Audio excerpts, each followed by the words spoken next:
Hello and welcome to Killer Queens, a true crime podcast. I'm your host, Torella. And I'm your better, prettier, younger host, Tori.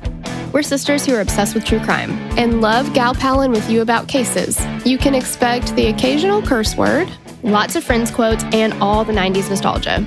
To get in on the conversation, check us out at killerqueenspodcast.com. You can also find us on Instagram and Facebook at Killer Queens Podcast. And we're on YouTube at Killer Queens, a true crime podcast. Okay, y'all, grab your Capri Suns or your Surge and let's talk about some true crime. Whew. Okay, you guys, we're already exhausted. Well, I guess we should say welcome back to Killer Queens. You know, you've clicked on it, so you know something about it. If you're new here, hello. And welcome. And welcome. If this is your first case with us, this one is a doozy and a half. You've picked a hefty case to start with. Hefty. Oh. And hopefully it's not gonna be stinky. Oh, God, I forgot about that part. Yeah. Mm-hmm. Okay, so you know how like when you're going on a trip with your parents or going somewhere and they're like, shut up, go pee right now. We got to go. We can't make any extra stops. We got to just get there. That's what's happening today. Yeah, so you're probably going to want to go ahead and just try to use the bathroom.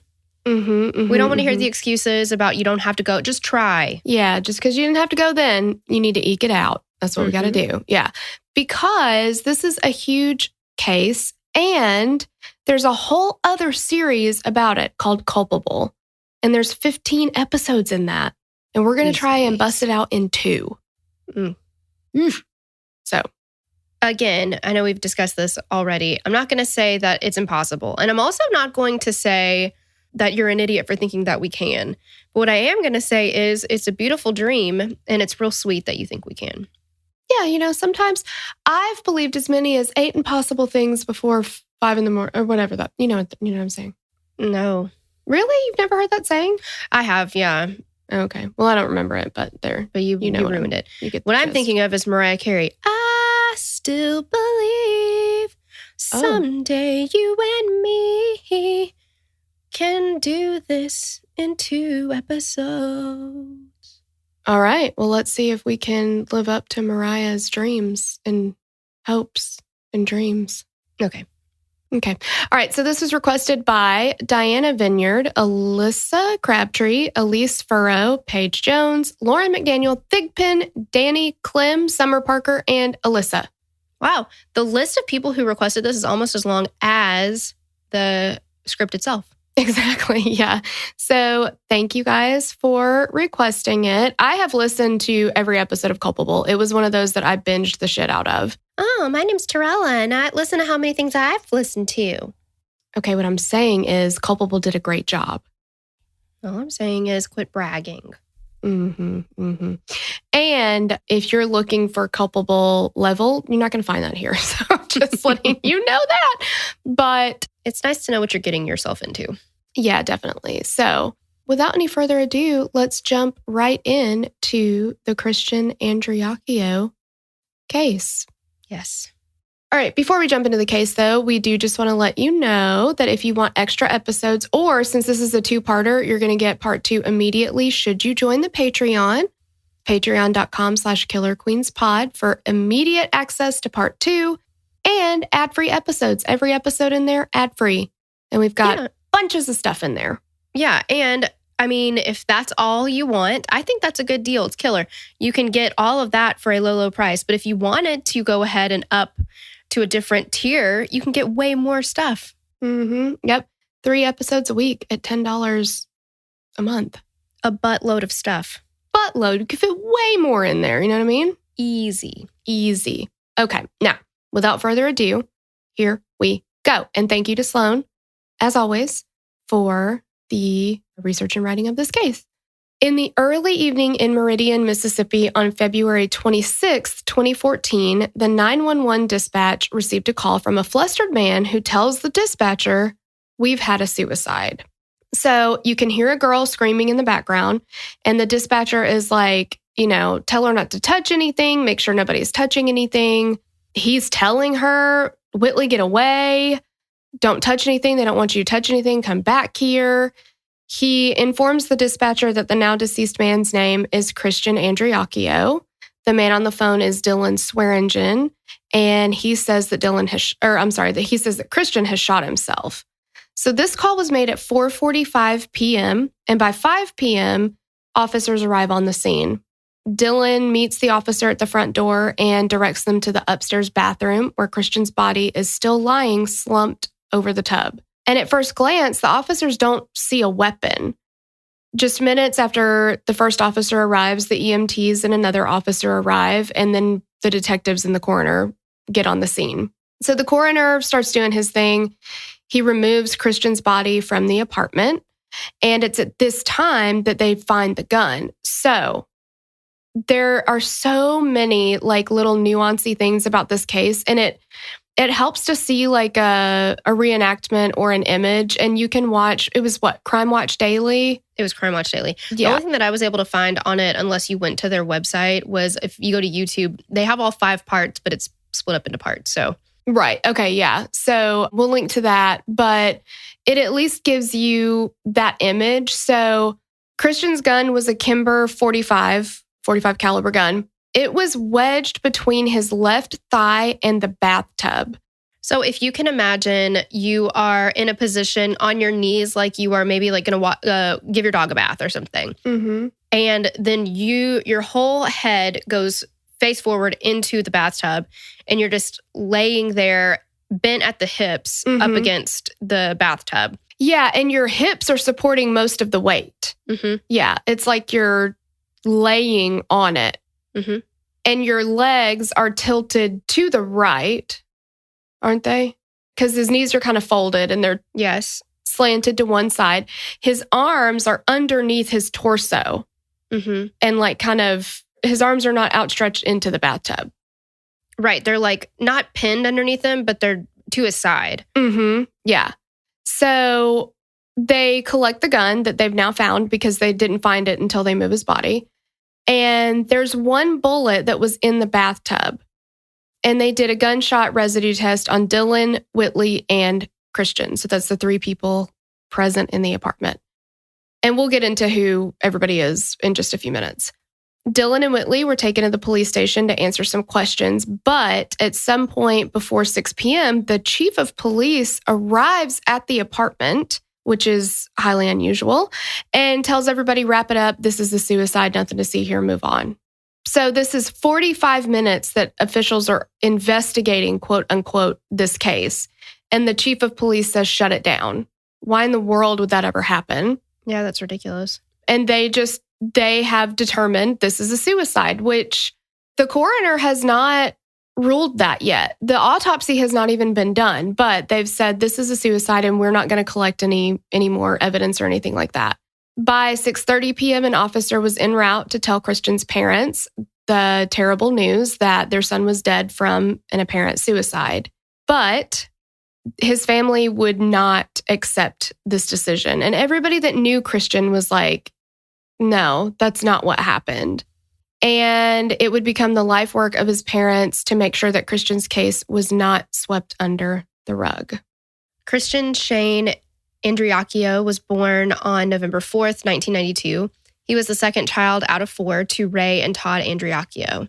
First was Josh, then Christian, Alexa, and finally Shelton. Ray and Todd spent the first years of their marriage working 1 or 2 jobs each and making ends meet. Meanwhile, the kids were living their best country life. They were outside all the time doing the imaginative things young kids do before technology. Terrell and I can definitely vouch for that. Yeah, exactly. We played so many movies. Yes, we did. And made all the mud pies and, did some other things that were disgusting, but we won't go into. Yeah. Anyway. Christian's little sister, Alexa, was the only girl, and Christian was described as a second father to her. He was her go-to for everything from advice to help with anything. Alexa looked up to Christian and was glued to his side. Ray remembered a story about the boys watching over Alexa, but they wanted to ride dirt bikes and she was too little. So, ever the problem solver, Christian locked her in a dog kennel and pulled her around, tied to his dirt bike. I mean, he included her. He was still watching her. Yeah, that's such a older sibling thing to do. And a boy thing to do. I feel like it's yeah, what's something that would get you involved but also might kill you? Yeah, exactly. What's dangerous but fun? Let's do that. Yes, exactly. Yeah. Josh was also close to Christian, and the two spent a great deal of their time together as kids, and both would go on to work on tugboats for Magnolia Marine. But they were also complete opposites. Josh was described as quiet and even a little shy, but Christian was not that kid. Growing up, Christian had done okay in school and was cooperative with teachers, but he didn't really like school. Teachers said that Christian did anything they asked him to do, but he was your typical boy. He was rambunctious, talkative, and impulsive, and needed to be moving and doing things. He loved to wrestle and ride his dirt bike. In fact, he loved dirt bikes so much that for his 16th birthday, he would ask for a dirt bike instead of a car. But more than anything, Christian loved the water. His family remember that it wasn't uncommon for them to wake up and Christian already be out on a jet ski. He'd get out there by 5:30 a.m. and spend hours on the lake. Christian was described by almost everyone as magnetic. He was someone everyone wanted to be friends with and everyone wanted to be around. He was always happy, laughing, smiling, and was at all times living his best life. He was happy and smiling all of the time. He was. There's so many videos of him just dancing, or he was definitely not a kid that got embarrassed to do stuff in front of people. I would never, ever, ever dance in front of another person unless I'm super drunk at the bar, but those days are over. But just doing a goofy, dance or whatever, he did not care to do that kind of stuff. I wish I could be more like that. I know, me too. Christian was known as a fun-loving, loyal guy, and his mom wrote on the Magnolia Sun site that she created in his memory that he was a friend you would want to have your back. He'd fight for you when you couldn't fight for yourself. He was considerate and not one of those kids that was ever embarrassed to hang out with his mom. Christian and Ray went to concerts and movies together. She remembers that Christian often sent her pictures of the sunrise or sunset at different points along the route of the tugboat he'd work on later just to share the beauty. Ray wrote that he had a particular fondness for harassing her and pushing her out of her comfort zone. She wrote that the family revolved around Christian's larger-than-life personality, his smile, his sense of adventure, his total disregard for norms, his need to hug and kiss and show physical affection, so unlike most of his family. Ray said that Christian was a ladies' man and a flirt. She said it didn't matter if you were 20 or 80, he would make you feel like you were the only girl in the room. I know people like that. It's I do too. Yeah, they're just that flirty personality kind of thing. Yeah. Mm-hmm. Yeah, and I feel like that's just an infectious personality. It's magnetic. You want to be around that. Yeah. While he was a good time guy, Christian was also a genuinely wonderful human being. He was known to stand up for the little guy and as a person who would give you the shirt off his back. He even grew up donating his outgrown clothes and shoes to kids who were less fortunate than him. Christian was also the kind of guy who would never pass on a dare and would do absolutely anything to make you laugh, especially when you were down. Their pastor said that you'd never find anyone who didn't like Christian. At his funeral, a young man stood up and told the Andreacchios that Christian had always stood up for him in school. It also wasn't until after his death that the Andreacchios learned about the old man that lived in their neighborhood that Christian used to visit. This man came by the Andreacchio house and told them that Christian used to stop by about once a month just to check on him and see if there was anything that he needed. Ray and Todd had never known about this. Isn't that so sweet? It is so sweet. It's so thoughtful and giving. I don't know, for a child. I mean, essentially, Yeah, yeah. And he'd sit and talk to him for an hour, just shoot the shit with him and hey, let me know if you need anything. And he's just only in town once a month, so he's making time for that. Yeah, devoting time to him to make sure that he's not lonely or that he's got everything that he needs. It's really sweet. Yeah. In high school, Christian met Avery Smith. Avery said that he came into the honors English class they shared, and she kind of started to crush on him right away, but she was certain that he didn't think that way about her. Avery was more of your standard kind of nerd who was focused on her schoolwork, and at first, she even tried setting Christian up with her friends. It wasn't until Christian told her to stop trying to push him off on other girls because he wanted her that she got the hint. They dated for about 5 years, and Christian became a part of Avery's family, and Avery became a part of Christian's. Her family said that they 100% trusted Christian and knew that he was an upstanding guy. They even said that they knew for a fact that he would have died before allowing anyone or anything to hurt Avery. Yeah, and they said that they always considered her, like, if she was with Christian, they knew she was safe. Like, nothing would happen to her. And they trusted him implicitly with her. Implicitly, I love it. He went on vacations with their family and vice versa. Avery's brother, Kellen, said that the kids called Christian Uncle Monkey or Uncle Monk. Kellen said that Christian would walk up and just snatch up the newborn to snuggle. What newborn? Hit Kellen's kids. Oh. Yeah, Kellen had, I don't remember how many kids, but they viewed him as an uncle. Okay. Yeah, so he's very much, I mean, it just seems like there was not a whole lot wrong with this kid, like he loved children. He fit in with people's families. He wanted to make sure everybody was included and everybody was taken care of, just a sweetheart. Yeah. Christian was energetic and social, and Avery was motivated and studious. Ray said that he brought her out of her shell and she kept him calm. When Christian was 18, he started a job on a tugboat. These boats traveled the Mississippi and Christian loved it.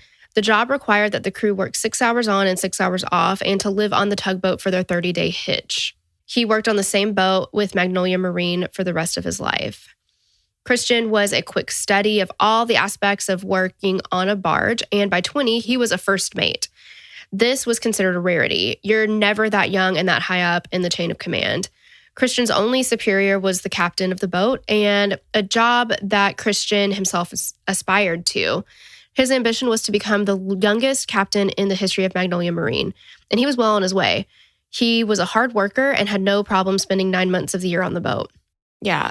We're going to get into his, relationship with Whitley and stuff. And in that aspect, he's a 21-year-old kid, There's a lot of immaturity in that relationship, but financially and professionally, he is incredibly responsible.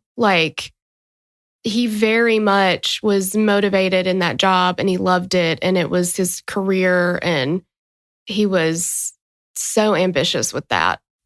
It's amazing. He was remembered by coworkers as a great boss who was respected and always willing to help the newbies learn the ropes. Christian worked hard at home too and even helped his dad build their family home on the lake in Dalewood. However, Christian's life on the tugboat and Avery going to college to become a veterinarian was rough on the relationship.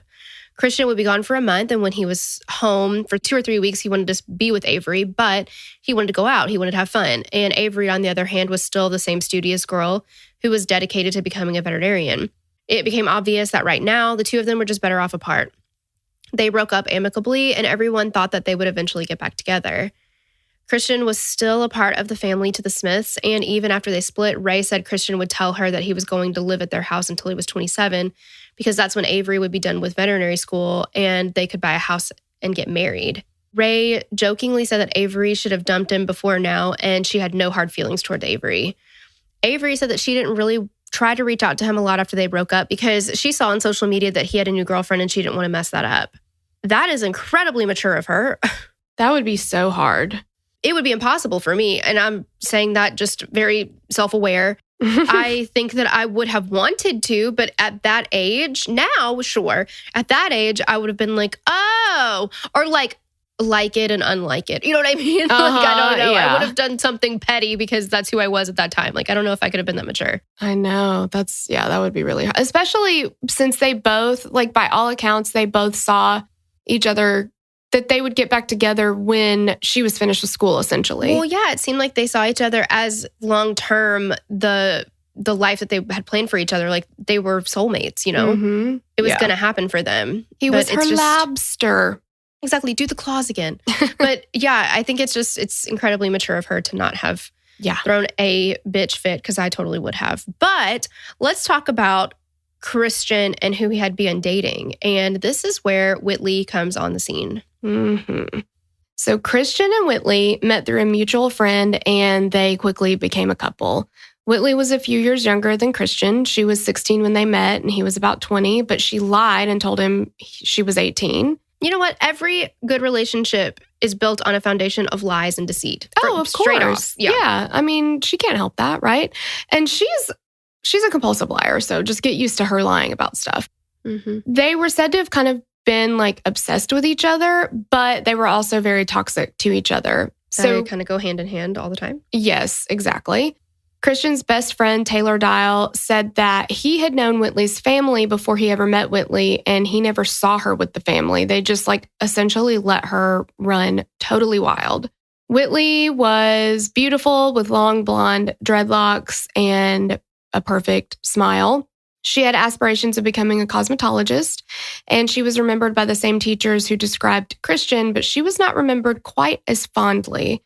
She was said to always be in trouble, and she even had an ankle monitor she had to wear due to truancy issues. The teacher remembers that once during state testing, Whitley's ankle monitor went off, and they had to have her mom come down to charge it.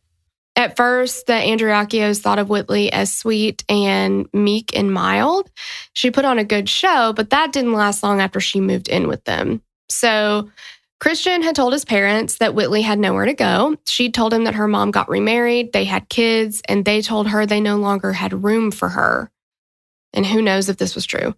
The Andreacchios felt bad for her, so since they're wonderful people, they allowed her to come live with them. So in the Andreacchio home, Christian and Whitley lived in the basement. It was basically his own apartment, and he even had a door on the outside where they could, come and go. They had privacy and plenty of space, but Whitley still managed to wear out her welcome pretty quickly. Ray had begun hearing stories about Whitley from people around town and then started seeing some of that stuff for herself, and she started to question Whitley's character, her mental stability, and her intentions with Christian. She also started noticing that Whitley was always the victim in her stories and excuses. Ray had seen tweets of Whitley's that posed questions like, just woke up, what should I do first, meth or bath salts, and other drug references all over her social media. And she was like, oh, I'm just joking. That's, totally just a joke, whatever. That's not funny. No, it's a very weird thing. And it's like all the time, like... Mm-hmm.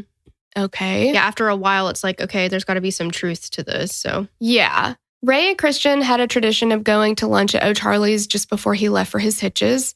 They went once, and Ray took the chance to talk to him about Whitley and the relationship. And she was like, look, I don't trust her. There's a lot of stuff I've been seeing. And Christian's just like, Mom, this isn't serious. We're just having fun. Like, it's not like we're going to get married or anything. Don't worry about it. Ray started noticing that things would go missing from the house and that Whitley was blatantly rude to people like waitstaff at restaurants. She was just kind of like an all around. She's that classic, like pretty on the outside, but just horribly ugly on the inside. Taylor Vaughn from She's All That. Exactly. She's so Taylor Vaughn. Whitley started doing manipulative things like calling Christian to tell him that Alexa was out smoking and riding around with people that she shouldn't. And Christian, being the protective big brother, would call Ray and tell her she needed to go get Alexa. And Ray would be like, what are you talking about? She's here at the house. Like, just trying to get him away from whatever he was doing and get him back where she could keep tabs on him. Yeah, like control what he was doing and stuff like that. Whitley also went into Alexa's room and Ray and Todd's room without them being there and without their permission. Once she went into the master bedroom. Okay, so Ray is like sitting in the bedroom. Whitley comes in and throws this like picture down, and she's like, that's what I think about that. And she's like, what are you talking about? Whitley had taken a picture out of a frame that was hanging on the wall of Christian and Avery, which Ray had up there forever and ever. And she had like stabbed their faces out of this actual photo hanging on somebody's wall, and then brings it to Ray and is like, yeah, well, that's what I think about that. Okay, I've got a few things here. Mm-hmm. First of all, bold. Mm-hmm. Not your house, not your picture. Mm-hmm. Whitley is way too big for her britches. Yeah. She needs to be put back in her place real quick. Mm-hmm. But also, oh my God, stalker. I know. Look, I get that it would be not fun to see a picture of your current boyfriend with his ex-girlfriend hanging up at the family home.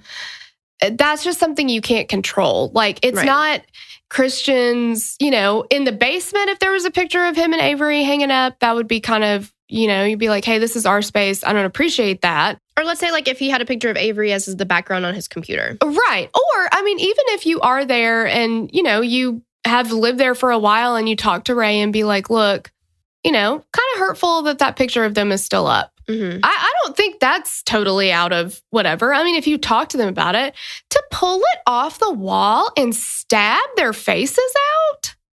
Mm-hmm. And Ray was like, something's wrong with somebody that does that. Like, well, yeah, because it's incredibly immature and a very, very big reaction to something. Like, it's just kind of crazy. It's crazy. It is. It is. But that's not even the final straw. Listen to this shit. The final straw was when Whitley gave Alexa some Xanax. A child. She gives her Xanax.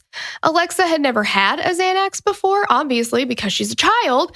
And she was passed out cold for a super long time. And the Andreacchios were like, okay, that's it. Because she gave her a Xanax and left her in the basement, just like went out and did her own stuff. And that's where they found her. And it's like, she could have had a reaction to that medication. She could have died. Mm-hmm. You cannot give a child a Xanax. Like, you don't give a kid medicine without talking to their parents ever. Like, there's no reason Whitley would ever give her medicine anyway. Well, yeah, I mean, she's taking a page from Casey Anthony's book. Exactly. Zanny the nanny. So Ray was like, okay, Whitley was very, very obviously jealous of Ray's relationship with Christian and Alexa's relationship with Christian, which again is batshit crazy because that's his mom and his sister. Like, of course he's going to be close with them. I mean, not everybody's close with their mom and sister, but he was. And it's an understandable relationship. Yeah, and she's very jealous of that. She wants to be absolute number one.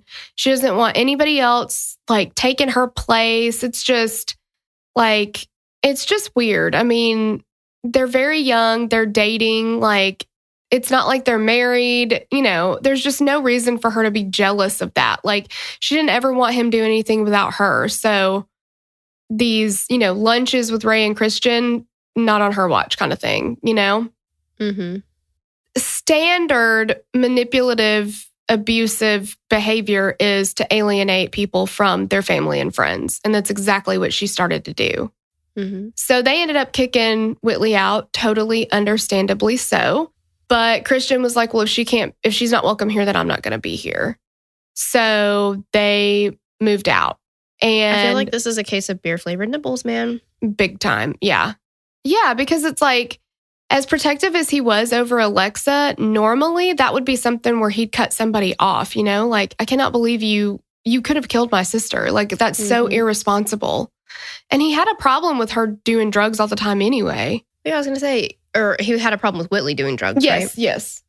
Yeah, because I was going to say, Whitley was making up lies about Alexa, and then she went and did something worse than what she was making up about what she was doing in the first place. Yeah, but like you said, beer-flavored nipples, because nothing else explains it, right? Like, yeah, why would you allow this to continue? Exactly. So around that time, Christian's older brother, Josh, had been going through a divorce and he had an apartment in Meridian and he had a spare room and he needed a roommate. So Christian and Whitley moved into that room. And now Josh gets to see Whitley in all her glory. Mm-hmm. He said that she was a high school dropout and she was a partier. He said he didn't really pay attention to their relationship, but he knew that he and Christian had talked about her not really, quote, moving in, but just more like staying there sometimes. And it was supposed to just be when Christian was home from his hitches. Like, it's not supposed to be Whitley's living there full time. It's supposed to be she'll come hang out a lot while I'm here for a couple weeks. Yeah. But of course, Whitley ended up moving in totally. And Josh ends up kind of becoming her babysitter when Christian's on the boat. He said he didn't really talk to her. He just kind of kept watch over her at Christian's request. So while Christian is off working on the boat, Whitley is in Meridian, spending his money, driving his car, living in his apartment without working or going to school or taking medication, all of which she's supposed to be doing. She takes plenty of medication, just not medication she's supposed to. And when neither Christian or Josh were there, the apartment was the party apartment. So all the while, so she's like, because Josh is on hitches now too. He's working on a different boat. So they're gone for a good bit of time. And so she just treats this like it's her house and it's party central. Who knows who's there? Who knows what's going on? But she's in constant contact with Christian on the boat when he's gone. And when Christian was home, he and Whitley didn't go out like he used to. Again, alienating, When he was home before, he used to go out and, that's when he would see his friends and spend time with people or see his family. Well, now he comes home and he and Whitley just sit on the couch and play Xbox. They don't go anywhere. They don't do anything. They don't talk to anybody, pretty much. Neither of them had been faithful in the relationship, so the trust was pretty much gone. It was said that they were both, quote, fantasizing and had an immature mindset about their relationship.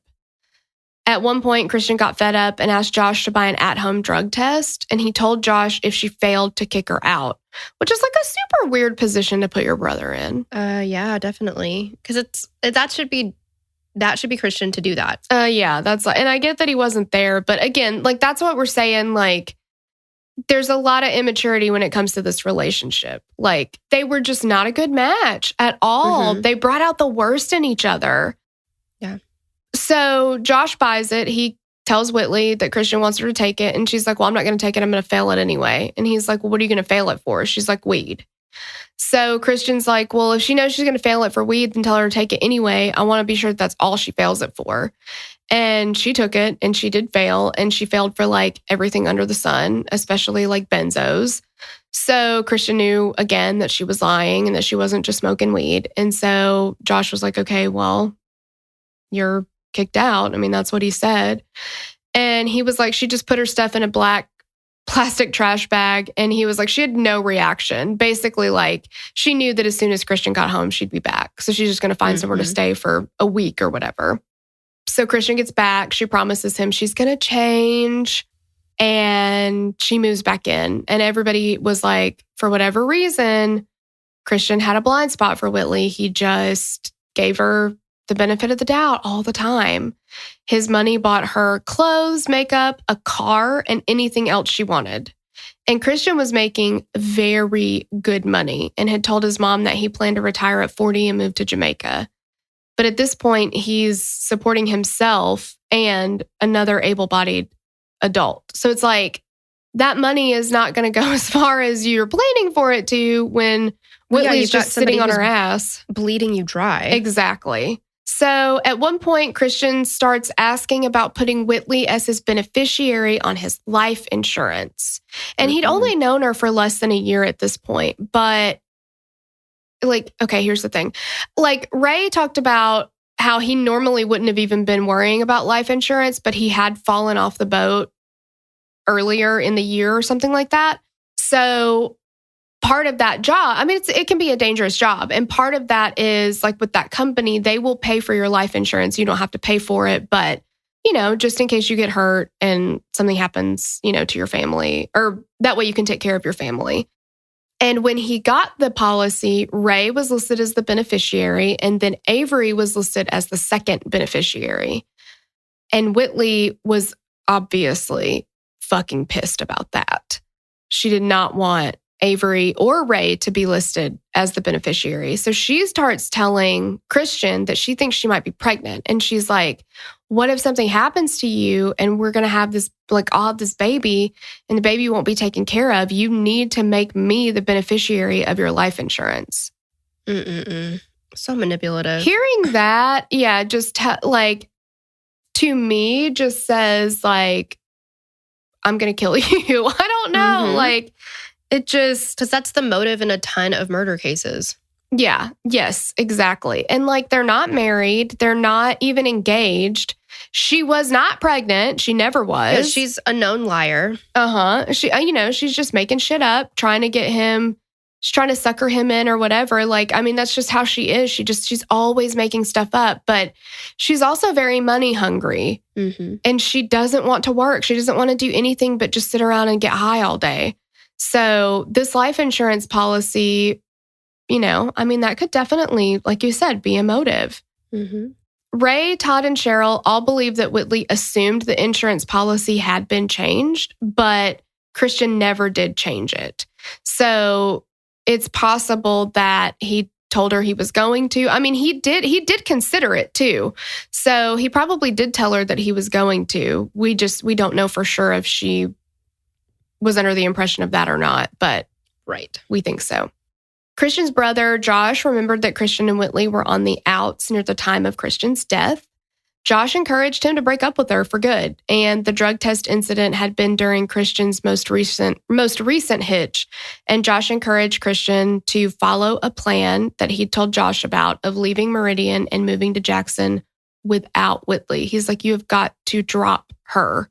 She's bringing you down. Like, get out of here, leave her in the dust, move on with your life. And he's telling people that he's planning on doing that. Right. That's important. Let's talk about the few days before the death of Christian. Mm-hmm. So February 25th and 26th, 2014, Christian had boarded the boat for his most recent and final hitch on February 22nd, 2014. Josh was on another boat for his own hitch that started on the 7th, leaving Whitney home alone. Christian was overly concerned about Whitley's activities when left to her own devices and was tracking her phone. They both tracked each other's phones, which I've heard of people doing. Yeah. I almost got to that point with the guy that I lived in California with, like not tracking his phone, but getting one of those keyword or keystroke things. Because I wasn't allowed to use the computer if he wasn't home, and I knew there was like shit going on.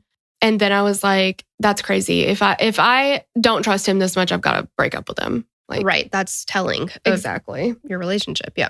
He was also texting Josh about how awful this relationship was, and he was ready for it to be over. He called her over and over 5 times between 5:16 on the 25th and 12:50 a.m. on the 26th. And he'd call one more time at 7:15 a.m. And she continuously ignored his phone calls and his texts. And that's important too. Like, keep that in mind, because when we get to Whitley's statement later, she's going to lie about that too. Just which I'm sure at this point you're not really surprised about. But yeah, he kept calling their friend Dylan Swearingen to try and get through to Whitley. Dylan had been in constant contact with Christian as well as Cheryl Stanley, the boat mama, and said that Christian's phone went off nonstop. Whoever it was would not leave Christian alone. Ray said that it was like he was being baited to come home and take care of the situation. Yeah, definitely. It's like they're trying to make up a reason for him to get off the boat. Yeah, you need to come home. You need to take care of this. Yeah, right now. It's got to be right now. Then Christian received a call from Dylan that Whitley had been driving his BMW around with another man riding shotgun. Christian needed to handle this right now, but he's on a tugboat on the Mississippi River somewhere near Louisiana. You can't just leave the boat. People are dependent on you, and you literally can't just leave the tugboat. Yeah. And you never run on a barge. No, never, never. The only opportunity to get off of the boat is when it makes a stop. So Christian has to first come up with a reason compelling enough for him to be let out of work for a while and to be let off the boat. Then he has to figure out how to get home since his car is back in at a marina in Mississippi. Christian had been talking about Whitley's nonsense for the majority of his hitch, and his boat mama Cheryl was well aware of the drama. Christian woke up on February 25th, and he was talking to her and told her that he had to get off the boat because his mom had kicked out his dad and his little sister, and they needed to get into his apartment, but the landlord wouldn't let them in without Christian being there. This excuse worked on the captain, but Cheryl told Christian, "I was born at night, but I was not born last night." Yeah, like, obviously that is a crock of shit. Yes. Like, come on. He told her what he had told the captain: "I'm going home to take care of stuff," and he'd meet them at another dock the next day. This would be just a brief pit stop to get something handled, and then he would be back at his job that he loved by 5:30 the next evening.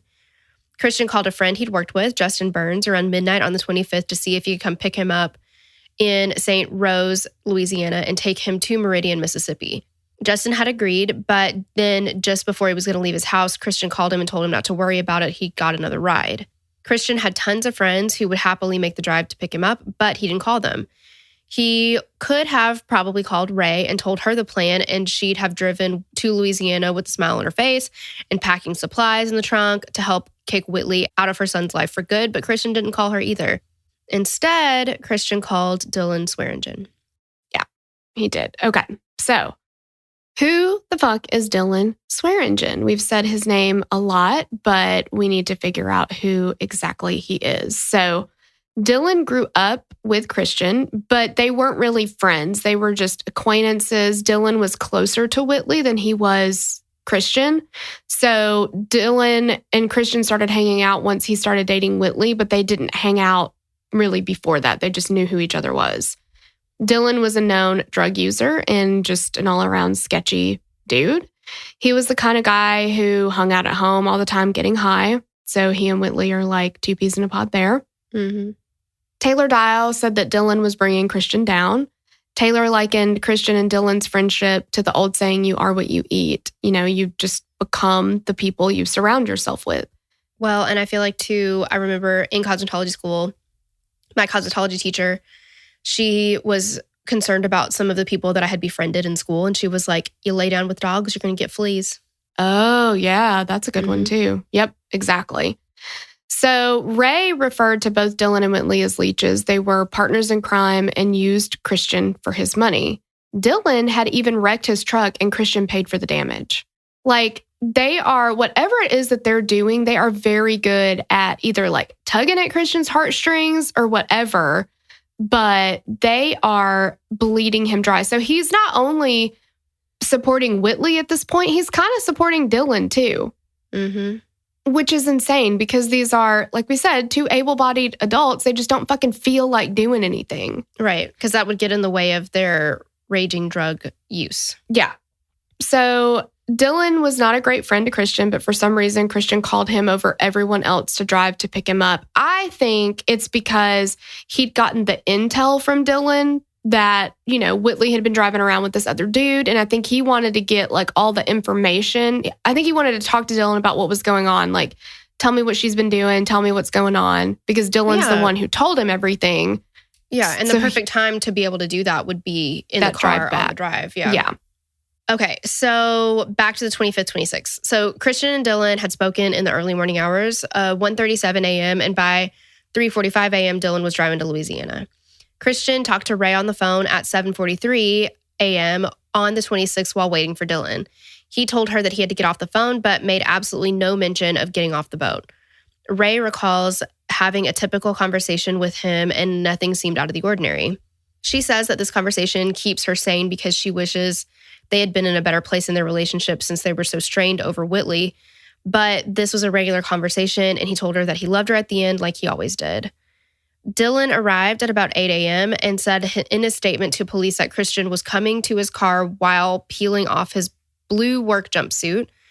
That work jumpsuit has not been seen since the death. Curiously. Once he was in the car, Christian told Dylan that they had to go because he left without permission and security was after him. The two men pulled off and stopped by a gas station to fill up Dylan's tank on Christian's dime, no less. Mm-hmm. And the trip back to Meridian was just about 3 hours. They arrived at Meridian at around 11:30 a.m. And after 12:40 p.m., there was no more activity on Christian's phone until 3:44 p.m.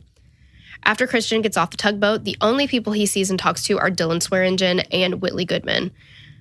Between them and the police arriving on the scene after being called to a suicide, all we have to go on are the statements of Dylan and Whitley that were given to the police. Okay. So get on your like detective hats and like get out your handy dandy notebook. Like just pay attention to all these little details and also go ahead and get whatever it is that you're going to be throwing out the window. I think now is the time to gather that shit up. Yeah, just to be like ready for it. I think preparation is key. Absolutely. Yeah, because you don't want to get to a place and have nothing to throw out the window. You know what I mean? Mm-hmm. Yeah. And if you're in the car, you know, throw shit up. I mean, don't litter. No. Don't litter. And don't throw your notebook because you're going to need those notes. But you do need the notes. Yeah. So anyway, just think about it. All right. So after the 911 call, the officers who arrive on the scene, like we said, investigated for 45 minutes. And then they were like, okay, this is suicide. Bye. One of the weird things about this, as explained by the private investigator for the Andreacchios, his name is Max Mays, is that the police on the scene don't ever make a declaration of the cause of death, and they definitely don't do it on site in 45 minutes. I mean, they may have an idea, you know, but they're not going to declare it. I think if I was Max Mays in this moment, I would, because he's got that very much like Southern man's voice, and he whistles a lot when he says, and he, not like if you are a patron, not like Bhagwan. No. But he does whistle when he says his S's, and I wish I could do it because it's kind of one of my favorite ways that some people talk. But anyway, keep going. Another thing is that the police chief was the one to call it off, which, Max was like, I've been in law enforcement a long time. I've never seen that happen. The case is the responsibility of the lead investigator. The chief of police doesn't just show up, off duty, no less, just show up and be like, hey, put an end to this. That's just very strange. Mm-hmm. So like we said, Christian was found with his head in the tub and his feet outside the tub. He was laying over the side of the tub, with most of his weight on his hips. His hands were outside of the tub as if they were by his side, and he fell forward onto the side of the tub. There was a bullet hole in the wall on the other side of the bathroom by the light switch, and there was some blood spatter. However, the only bullet collected was inside the tub, and the gun was found wedged between Christian's left thigh and the tub. And the officials did a gunshot residue test on Christian, Whitley, and Dylan. And then Whitley and Dylan were taken to the police station to give their statements. And we're going to get into, in part 2, break down all of that information. Why is it important that the bullet was in the tub? What about the blood spatter? We're going to get into all of that. So just think about it or put a pin in it. Yes. So Dylan's statement is going to be a lot more detailed than Whitley's. I cannot even believe Whitley's statement, but let's do Dylan's first. Here goes nothing. Yeah. Dylan said, Christian called me at 1:37 a.m. asking if I was able to come pick him up in St. Rose, Louisiana at a docking bay that his barge had stopped. I told him yes, that I could pick him up. He told me that I needed to be there between 7:45 and 8 a.m. I left my home at 3:45 to 4 a.m. on my way to get him. We exchanged a few phone calls just to touch base, and he would ask me where I was and how far I was from the landing area. After a couple hours or so, I finally reached the destination that he was at. I called him when I arrived, and he said, give him a few minutes. He came down the hill where I was parked and removed his blue jumpsuit he wore for his work. He said he had left without permission, and security of the place, along with the sheriff, were alerted, but he decided to leave. I have no conclusion on whether he was able to leave or if he just left by self-choice. After we left the destination I picked him up at, we talked like we always have. Nothing was out of the ordinary. We stopped at a gas station and got us some drinks, and he filled my truck up for coming to get him. As we pulled out and got back on the interstate, he began to tell me that him and Whitney were having relationship issues. I think it hurts my heart and my soul to have this many grammatical errors, but okay. Yeah, it's difficult. The issues were regarding another boy hanging out with Whitley while he was gone, and he then told me that this was the reason for him coming home. Then we continued our route to Meridian, just talking and listening to the radio. We pulled into the apartment complex that he was living at. He noticed the BMW he bought for Whitley was there, and he walked in. He began asking her where she had been because they have a tracker on each other's phones. She spent the night at the boy's house that Christian mentioned earlier. His name is Matt Miller. After asking her multiple questions regarding what she had done, she mentioned the usage of Xanax. She was not sure of some of the activities they participated in. He blamed Xanax for her not knowing. I stayed upstairs a majority of the time due to I didn't want to interfere with their argument. I stuck my head over the stairs at one moment and heard him saying over and over, "Do you love me?" After a few times of asking, he pulled his gun out and cocked it and stuck it to the side of his head and asked again, "Do you love me?" She said yes, and he tried to grab the gun away from him.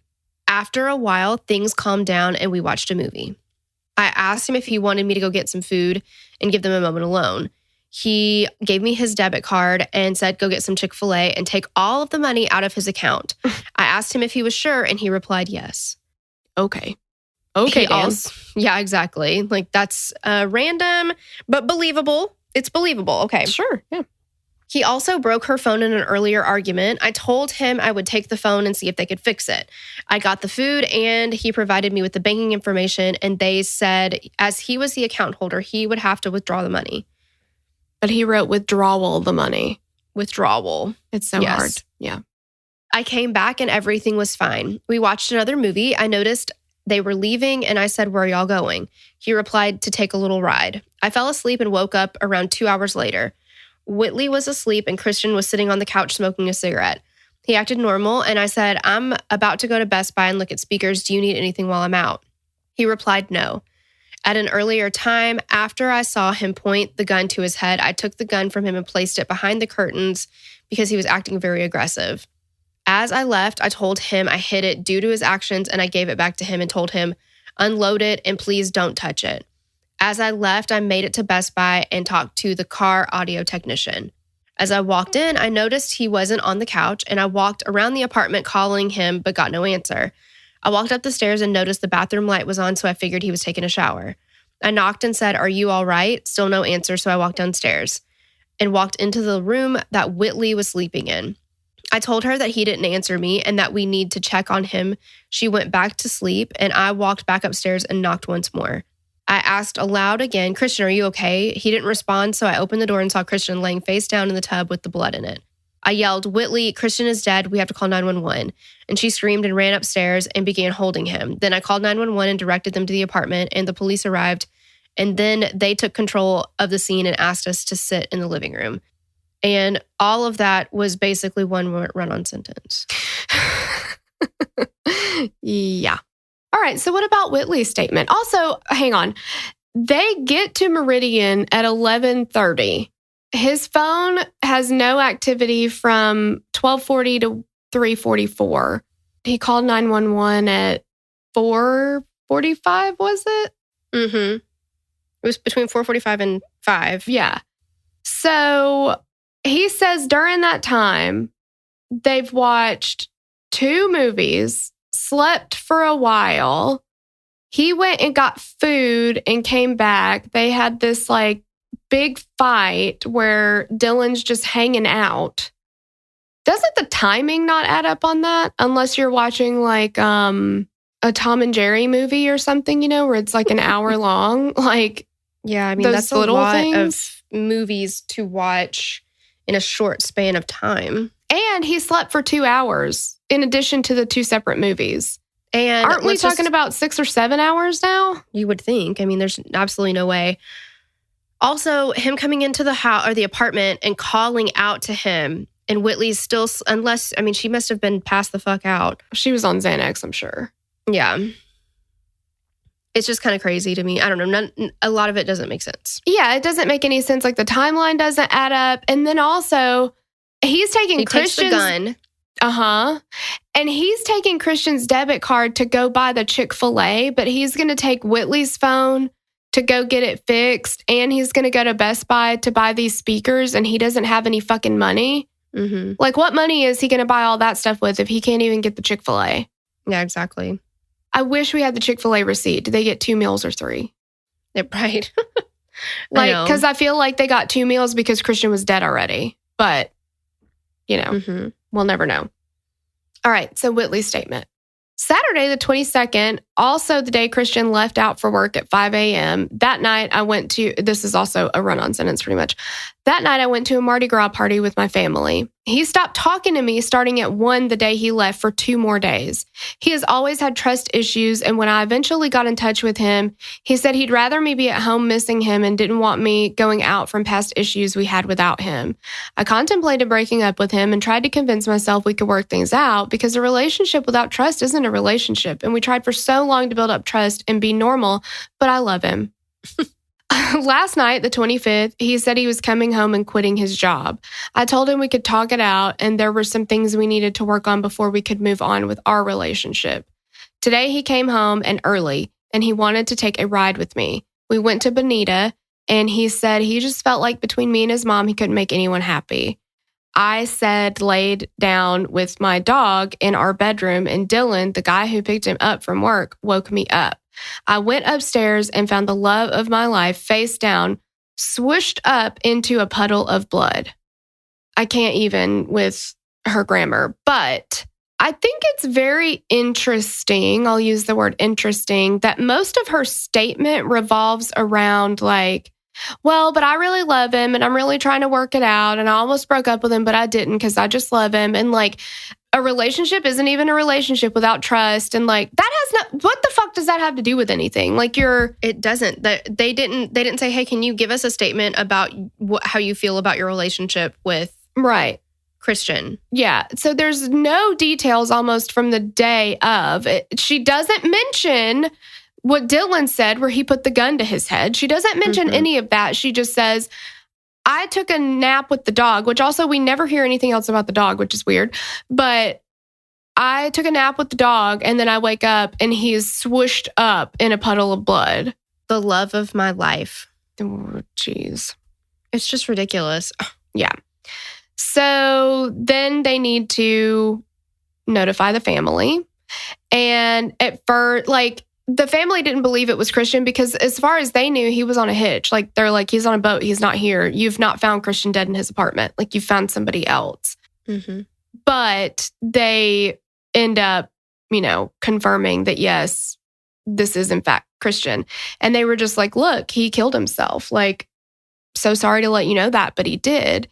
And everybody was like, no, there's no way. And, we say this all the time. You cannot know what's really going through somebody's mind. You can't really know how somebody is feeling. A lot of people are surprised when a loved one does die by suicide because they a lot of times did not realize it was, to that point. Yeah. But everybody was just like, he loved life. Like, he never talked about being depressed. He was looking to the future. He was planning on, he told his job, I'm going to be back 5:30.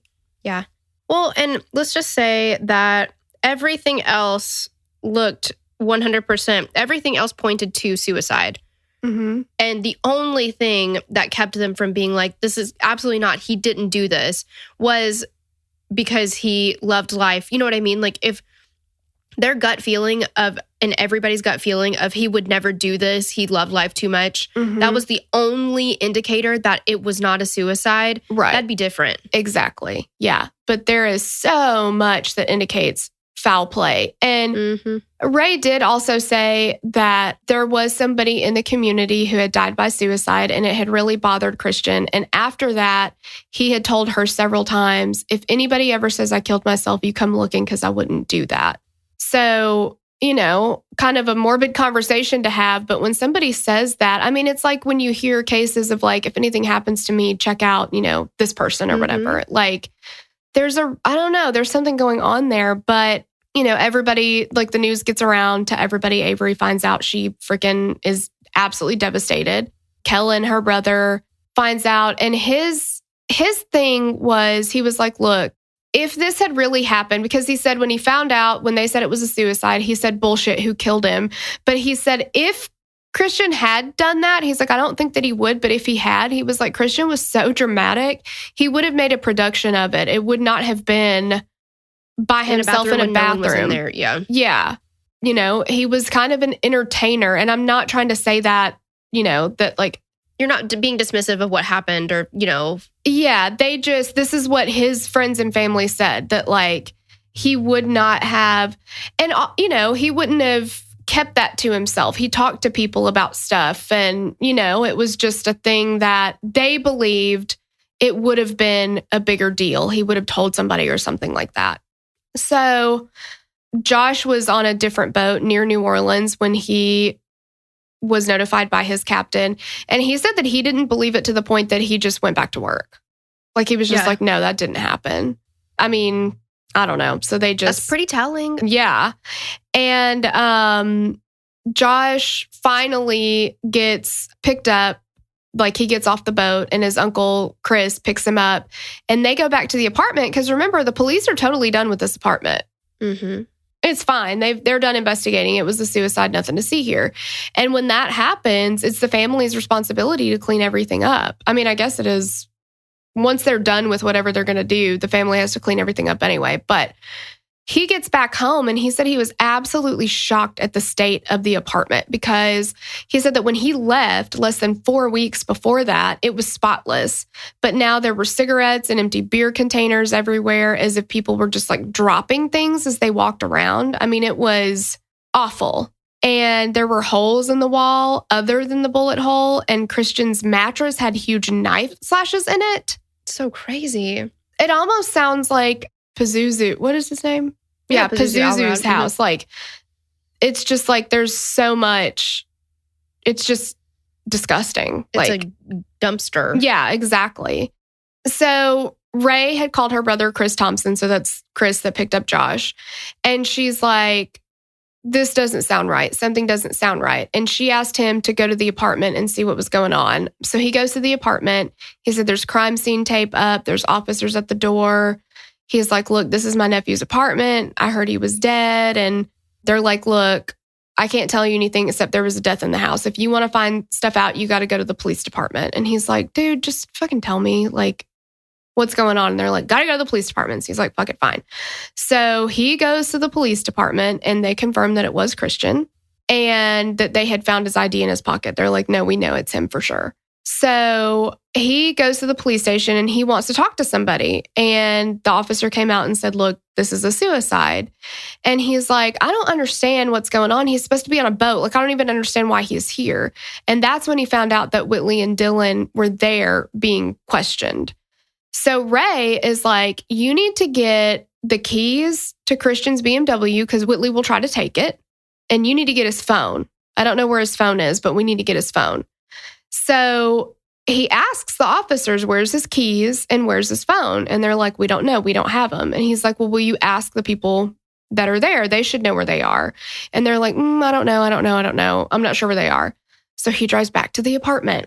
Because they're like, you can go look around the apartment if you want. It's probably still there. And he's like, that's a crime scene. Like, I don't want to walk around that. So he walked in the apartment and he goes like up the stairs, but he ended up like he sees the bathroom upstairs and he's like, I don't know. Like, I don't want to step in anything. Like, they're going to come back and investigate this. They're going to figure out something else is going on. I don't want to mess anything up.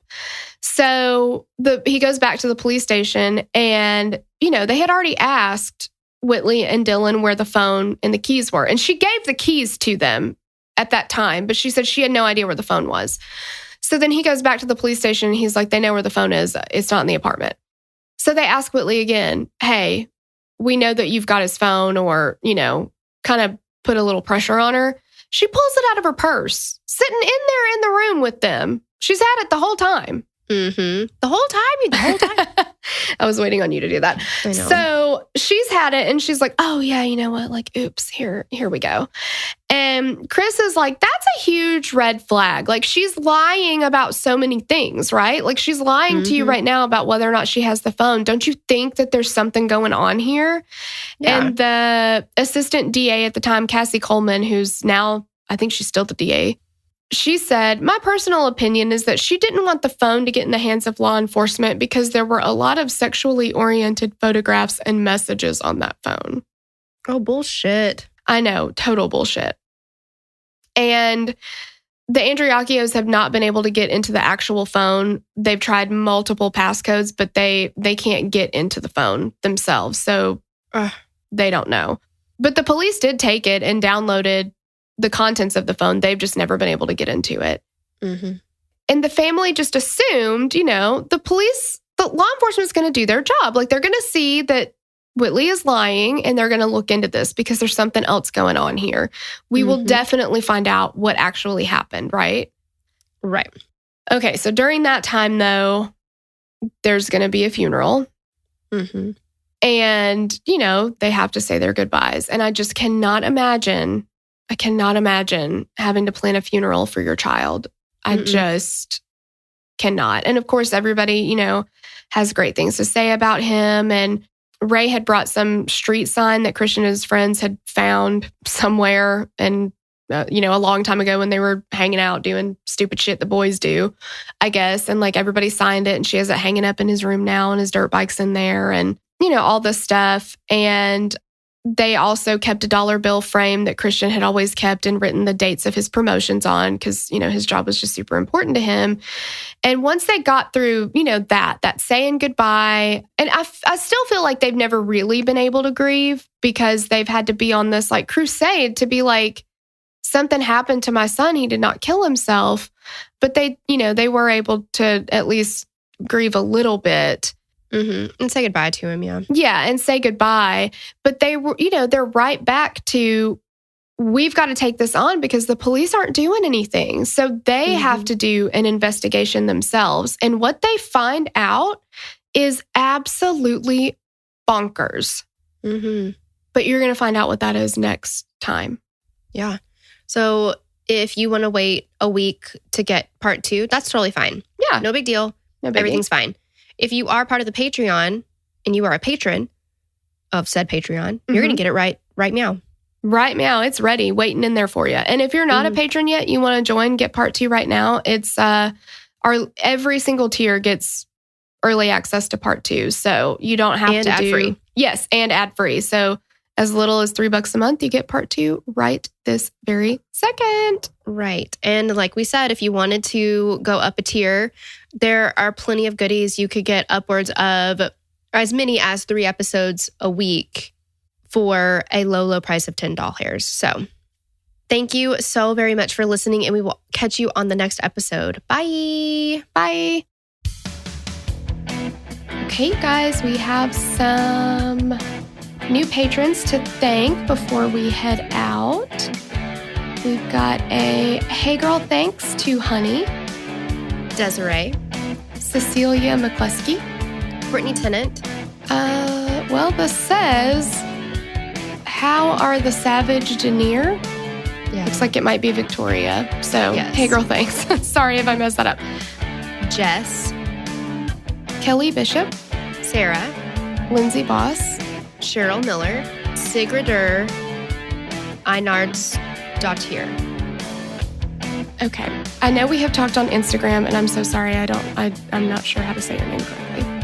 Heather S., Katie Rivas, BX Wanda, Mike King, Kate Brown, Emily Colson, Caitlin P., Austin Rios, Tracy Weaver, Emma Crimmins, Kelly Search, and Yalitza Soto. Oh my God. Thank you guys so much. We love you. Yes, and we're sorry for butchering your name. Yeah, so sorry. This was not our best name pronouncing. Okay. Yeah. But thank you so much all the same. We love you so much. Yeah. We'd love to hear your thoughts on this case. Connect with us on Instagram or Facebook to continue the conversation. Thanks for listening, and we will meet you back here next week. Bye. The theme song for the show is created and composed by Stephen Toby. You can find more of Stephen's work on SoundCloud. Our logo was created by Sloan Williams of Sophisticated Crayon. You can find more of her work on Etsy. Visit us at killerqueenspodcast.com for merch and other info about the show.